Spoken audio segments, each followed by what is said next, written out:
नमस्कार, मी नंदिनी जाधव, महाराष्ट्र अंधश्रद्धा निर्मूलन समितीची कार्यकर्ती आहे। आज आपण मेळघाटामध्ये आहोत। मेळघाटामधील डोमा जी आश्रमशाळा आहे, त्या आश्रमशाळेमध्ये काही विद्यार्थिनींना भूत दिसलं असं सांगितल्यामुळे अक्षरशः त्या शाळेतले सर्व 600च्या वरती जी विद्यार्थी होते सर्व घरी निघून गेलेले आहेत, कारण त्यांच्या मनामध्ये त्या शाळेमध्ये भूत असल्याची अशी अफवा बऱ्याच ठिकाणी पसरली गेली। त्यातल्या त्यात एक 15 ते 16 मुलींना जास्त मोठ्या प्रमाणामध्ये भूत दिसलं आणि त्याच्यामुळे त्रास झाल्याचं जाणवलं आणि त्यामुळे महाराष्ट्र अंधश्रद्धा निर्मूलन समितीचे कार्यकर्ते माझ्यासोबत रामभाऊ डोंगरे आहेत, ते नागपूरवरून आहेत, प्रवीण देशमुख सर आहेत, ते मुंबईवरून आहेत आणि मी नंदिनी जाधव, मी पुण्याहून आहेत। आम्ही सर्व राज्याचे कार्यकारिणी सदस्य आहोत आणि ह्या मेळघाटातल्या ज्या विद्यार्थिनीला त्रास झाला त्या विद्यार्थिनीच्या घरी जाऊन आम्ही त्यांचं समुपदेशन करत आहोत आणि पाच डोंगरी आहे किंवा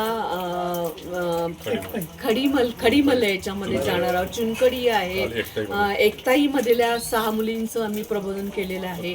त्या सर्व मुली येण्यासाठी आता तयार झालेल्या आहेत। आमचं मत एवढंच आहे की ह्या भागातल्या ज्या मुली आहेत त्यांचं शिक्षण होणं फार गरजेचं आहे आणि त्यांचं शिक्षण अर्धवट होऊ नये, पूर्ण शिक्षण होणं फार गरजेचं आहे। त्यासाठी म्हणून महाराष्ट्र अंधश्रद्धा निर्मूलन समिती, भरपूर पाऊस आहे, अगदी रस्ते व्यवस्थित नाही तरी पण त्या प्रत्येक भागामध्ये जाऊन मुलींचं प्रबोधन करत आहे। त्यांनी परत शाळेमध्ये जाण्यासाठी त्यांना विनंती केली आणि सर्व एकताईच्या गावच्या सर्व मुली शाळेमध्ये जाण्यासाठी तयार झालेल्या आहेत। आज आम्ही खडीमलमध्ये आहोत, खडीमलमध्येही त्या 2 मुलींशी इथे चर्चा करत आहोत आणि त्यांनाही शाळेमध्ये जाण्याची विनंती करत आहोत। पुढे आमचं काम असं चालू राहणारच आहे। अशा काही अधिकाऱ्यांच्या भेटी घेणार आहोत, शाळेमधल्या शिक्षकांशी, तिथले मुख्याध्यापक आहेत, अधीक्षक यांच्याशी बोललेलो आहोत।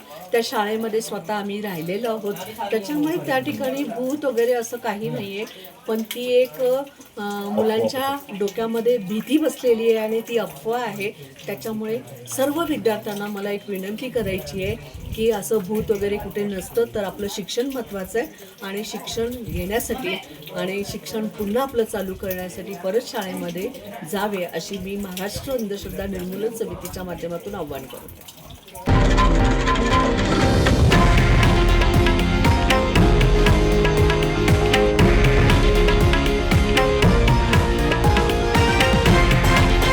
हे आहे देशातील नंबर 1 न्यूज नेटवर्क आणि आपण पाहत आहात TV9 मराठी, एकमेव।